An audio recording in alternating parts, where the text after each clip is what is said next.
Alrighty. You see what it is by the title of this video. We are going to be debunking mental nerfs. And you might be sitting here saying, Black, what do you have against mental nerfs? What's wrong with mental nerfs? Mental nerfs happen. What do you mean you're debunking them? I'm debunking mental nerfs because I feel like mental nerfs are just an excuse to give a character, especially in anime or manga, because that character is weak in a moment or they're weak in a situation, and they're not showing feats that they've shown before, and it's just an excuse to give a character to show why they're weak. And that's just really my main reason. It's just an excuse. If they happen to lose in that moment, they just happen to lose in that moment. If they happen to be weak, they just happen to be weak. Don't just go around saying they lost because they're mentally nerfed, or they only got beat up because they're mentally nerfed, or they didn't perform well because they're mentally nerfed. I just feel like it's just a whole excuse. But we got to determine what is a mental nerf. And by a bunch of different definitions, I saw the best way to refer to a mental nerf is just an implied or perceived weakening of a character due to the character's mental state or actions in a story or gameplay.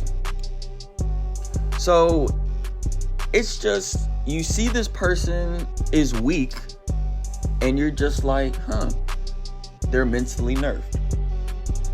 Does that make sense? In a video game, maybe. Nerfs and buffs make sense in a video game. Nerfs don't really make sense in anime. Don't really make sense in manga. Why? Because you can always make somebody more powerful, give somebody a new technique. There are different things to buff up other characters where you don't have to mentally nerf an individual. Like, I remember when the Boruto series first came out, a lot of people were saying Naruto and Sasuke were nerfed. When, all they really had to do was just buff up new characters and give reasonings why the new villains are a lot stronger. Or why, the newer generation is, just getting stronger and everything. You don't have to nerf Naruto and Sasuke to make them seem weaker than what they were in Shippuden. That's just my whole thing. It's just a whole excuse. But I say all that to contradict myself right here. Because here's where I give an example of a legit mental nerf. And that is in the anime show Rurouni Kenshin. In the show Rurouni Kenshin, Rurouni, he is going to fight Sojiro. And in the fight with Sojiro, it is told to us that Sojiro is so powerful, and the reason he is very powerful is because he lacks emotion. And because he lacks emotion, when he is fighting, nobody can perceive his attacks. For those who do not know what Rurouni Kenshin is, Rurouni Kenshin, it's an anime manga series, and basically it's a sword fighting manga. And they have different techniques that they use to make themselves powerful, in their sword fighting combatants. The different blades that they use, yada, yada, yada. Basically, you just need to know it's a fighting anime. They fight with swords, basically. Sojiro, he fights. He lacks emotion. Nobody can perceive his attacks. He instantly kills people very fast. And he's just scary. Rurouni Kenshin, he kind of tries to talk people down. He'll fight you. He doesn't kill. He just defeats you and just basically says, I defeated you. I'm moving on. Whatever. Stop doing evil. He's the good protagonist, the good guy, whatever. But let's get back to what I'm saying about the mental nerf, right? In the backstory that they give of Sojiro while he's fighting Rurouni Kenshin is that Sojiro was raised by a family, and because he was not really a part of that family, let's just say he was adopted into that family. He was adopted into this family, and he was abused by the family. And because he was abused by the family, he just took the abuse and he just didn't know what to do. He just kept taking abuse. There was a criminal who was on the run who hid in their shed. Who was the...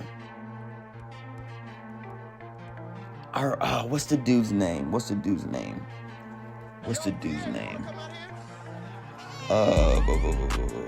Shishio.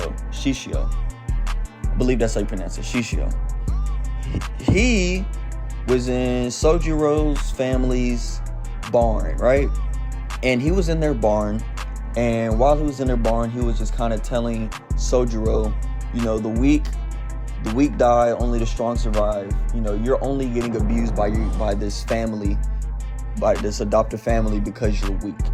And because you're weak, that's why you're getting abused by this family. We fast forward a little bit. The family is like, you know what? We're done beating him up. We're just going to kill Sojiro. Sojiro runs. He ends up finding a sword. He ends up killing the family. He kills the family. Shishio sees this and basically Shishio's like, all right, well, I'm leaving. Sojiro follows him, and Shishio's like, oh, you're following me? And he's like, yes. And then he's like, and Shishio's basically like, all right, I'm going to turn you into like one of the most powerful antagonists. And basically, Shishio helped Sojiro lose all of his emotions to where he was a formidable villain. Now, I hope you're still with me because this is going to make sense. Because this is an example that I feel of a legit mental nerf. They're fighting, right? Sojiro and Rurouni Kenshin, they're fighting. Sojiro, he has the upper hand on Kenshin. Kenshin, he doesn't know what to do. He can't perceive his attacks. Every time he tries to attack, he's getting countered. Sojiro's countering all of Rurouni Kenshin's most powerful moves. Boom. So it comes to where something happens. I forgot what. It was like a Sojiro's sandal or something breaks. Or something with like his sandal or his sword. So he goes to change and then he comes back. He's like, oh, please wait. I'm going to go do this and then I'm going to come back and I'm going to finish you off. Sojiro goes. Rurouni Kenshin tends to his wounds or whatever. And then basically Rurouni and Sojiro, they fight again. Rurouni basically says, you know what, Sojiro? I don't think that you're a bad guy. I think you're really a good guy, but you were just forced into this life. And he was basically like, you know what? Sojiro, you really don't have to go around killing people. It's not good to kill people. Rurouni Kenshin is basically Hercule from Dragon Ball Z, and Sojiro is Majin Buu, where Hercule tells Buu, you don't have to kill anybody anymore. You could just live a normal life and you don't have to kill anybody. And then we know Buu, he turns good, the evil part of him comes out, and then we get Super Buu. But in this instance, Sojiro, he's really thinking about it. He's thinking like, dang, maybe he's right. Maybe I could have become strong without having to kill people. Maybe I could have lived a different life and didn't have to become this villain. And because he's starting to think this, his mental state is changing, where he's starting to get these emotions. He's starting to get these emotions and thinking, maybe I've made a wrong decision. Maybe what I've been doing is bad, and is messing up his head. And Rurouni Kenshin realizes this and says, Sojiro, you're not in a good mental state to give me a good fight right now. You're not in a good mental state to fight. We should stop fighting. And Sojiro's like, no, we need to fight. And the reason he wants to fight is because he says in his mind, if Rurouni Kenshin beats me, then Rurouni is right. And I will change my ways and I won't be a killer anymore. But if I win, I know that Shishio is right and that only the strong survive, and I was weak. And because I was weak, that's why I was getting picked on. And because people were weak, that's why I had to kill them and get them out the way. And that's why they couldn't help our organization. So we go more into the fight. Rurouni Kenshin ends up beating Sojiro because Rurouni Kenshin talking to Sojiro while they're fighting brings out these emotions. And because it's messing with his head, it makes Kenshin be able to perceive his attacks and beat them. I recommend everybody to watch the fight if you can find it online. It was on Crunchyroll. I don't know if it's back on there now, or just read it through the manga. It's a real good fight. It's a really, really good fight. It's one of my favorite fights that I used to always replay because it was really like, man, this dude was really a powerful villain or really powerful antagonist. Nobody could defeat him.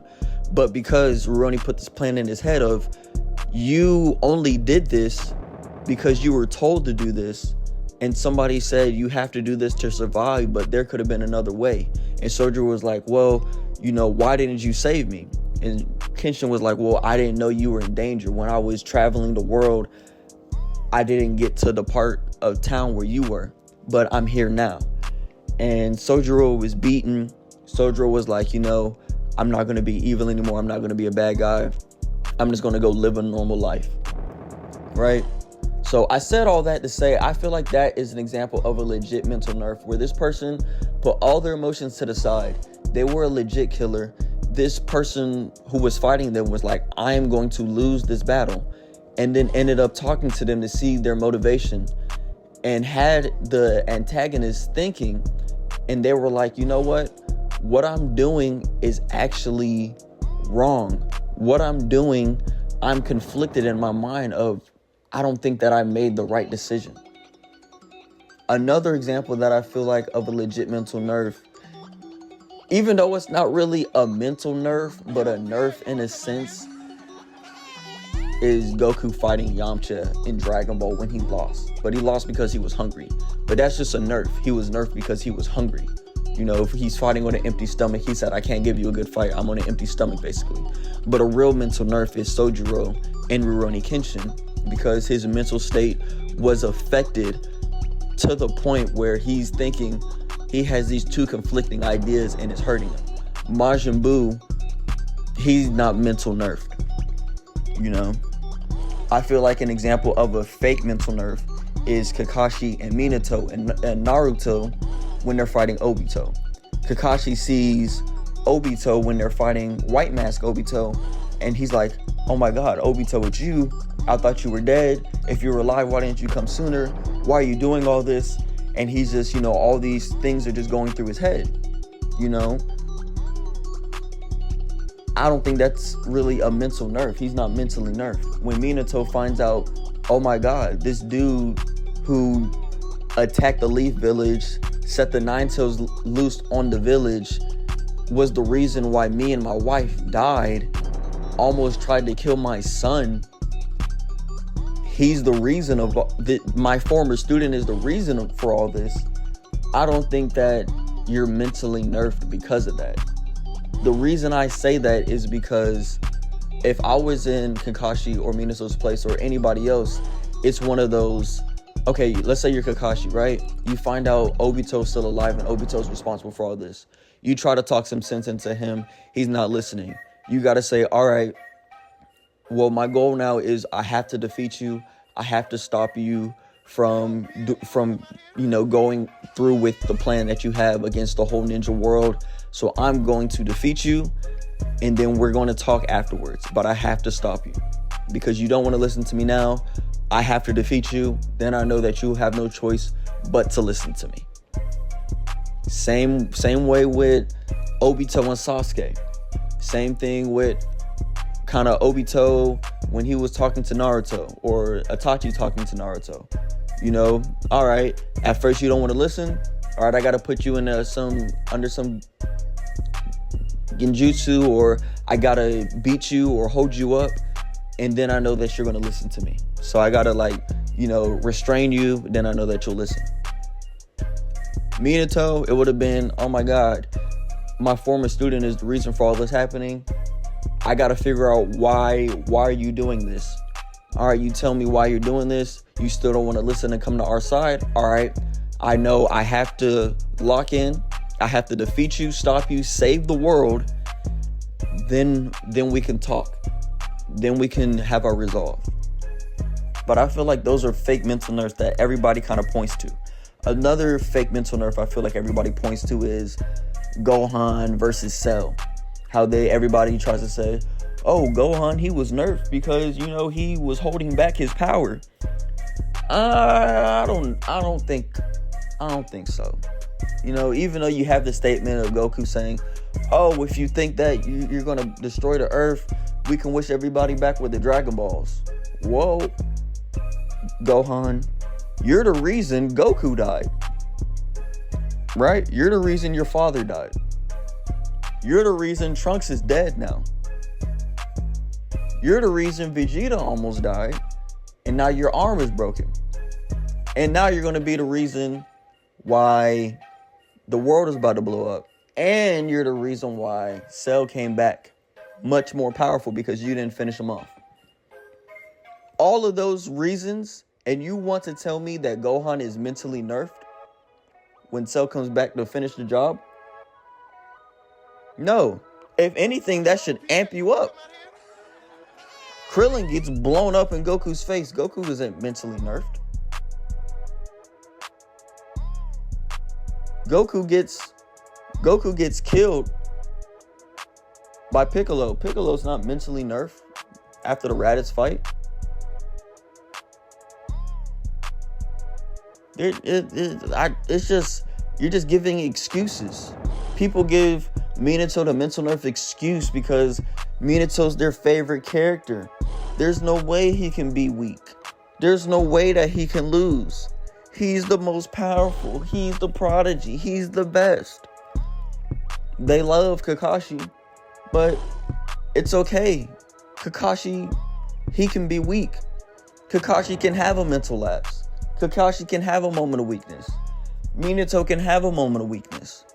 They can be hard counters to some, tough villains, tough antagonists. Like I said earlier, Sojiro is really the only example of a real mental nerf. Because you have two conflicting ideologies that are tugging in his head. This was an innocent kid who was molded into a killer. An innocent kid molded into a killer. He was beaten, molded into a killer. He didn't want to be a killer. But he realized, he was told, if you don't kill, somebody's going to kill you because you would have been weak. So he said, shoot, I got to do everything within my power not to be weak, so I have to kill. And then he realized, dang, there's some strong people in this world there's some strong people in this world who don't kill. Rurouni Kenshin is strong and he doesn't kill. Maybe he's right. Maybe I didn't have to kill people. Maybe I can live a normal life and be strong and not kill. Why didn't Jiraiya have a mental nerf versus Pain, but Minato has a mental nerf against Obito? Jiraiya realizes, I'm fighting against my former students. I'm fighting against people who I fought before who are supposed to be dead. But I'm fighting against my former students and they're a criminal organization. Why wasn't he mentally nerfed? That's like, a terrorist in your family. And if you're trying to stop them, are you going to be mentally nerfed? Or are you going to be like, hey, I'm going to try to change their ideology. If they don't change, I got to do what I got to do to stop them. And then, hey, maybe we can talk afterwards. But you're not going to be like, oh, man, I don't know what to do. I don't know what to do. Nah. Now, you might feel sad, you might feel bad, but you got to lock back in. Because you realize, oh, if I don't lock back in, the whole world is in danger. But yeah, why did Jiraiya have a mental nerf, huh? Why isn't Gohan considered mentally nerfed when he's supposed to be the strongest? Or if he's not the strongest in the group, why isn't he considered mentally nerfed? I know I just did the whole tirade of he wasn't mentally nerfed against Cell, but if you want to just try to advocate for Gohan, why don't people then say he's mentally nerfed in all of Dragon Ball? Because he has all this hidden potential, but he doesn't bring it out. So wouldn't that consider him mentally nerfed then? And the fandom's terms, wouldn't Gohan be mentally nerfed in the whole series? You know? Are they mentally nerfed, or are they just given a poor showing? Or are they just in a slump right now? You know, in real life, there are mental nerfs. If you have conflicting ideologies and you're trying to determine which way is the way to go. If you're at work, or you're on a job, or you're trying to perfect a craft and you get news that a loved one that you're very close with has passed, and that's like affecting how you're doing things and affecting how you're living, or you go through a traumatic event, a traumatic experience, and now that just alters your mind, and now you're just kind of like messed up in the head. That's a real life mental nerve. But if we go back to our examples, what traumatic experience did Kakashi and Minato go through that kind of messed them up in the head, which would cause them to be mentally nerfed? What traumatic experience did Gohan go through to cause him to be mental nerfed? You know? If anything, it's just an excuse. That's really my whole problem with the whole mental nerf, is that it's just an excuse that we give characters when they don't perform as well as we think they should in a situation. We just throw out, they were mentally nerfed. They were mentally nerfed. Because if you think about it, there's other instances in other animes and mangas and other TV shows and movies of a character going through something traumatic, going through something, and they immediately have to lock it back in because they know the fate of the world is at risk, or their ultimate goal is at risk. So they gotta lock it back in. They can't just sit and be sad and give poor showings. Why wasn't Naruto mentally nerfed when Neji died?